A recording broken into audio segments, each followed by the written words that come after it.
So, for today's video, gumagawa ako ng silver dyan. Silver naman yung ginagawa natin, guys. Ayan.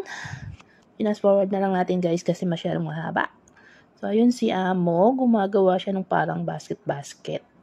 Ako naman yung gumagawa ng silver. So, ayan. Panay ang tingin kasi nagpo-popolife ako dyan. Popolife. Kulit. Yun. Ang sakit-sakit na ng katawan ko dyan, guys. Pero pilit yung tinatapos. So, yun, guys. Yan. Tiningnan uli si Amo. Balik uli sa trabaho. At ako ay meron pa rin gagawin kinabukasan. Silver pa rin yung gagawin natin kinabukasan, guys.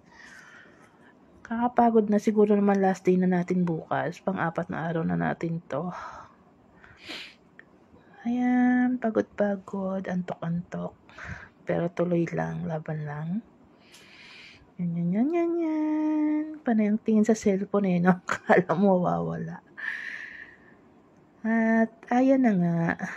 Yan yung ginawa ni Amo. Parang basket-basket.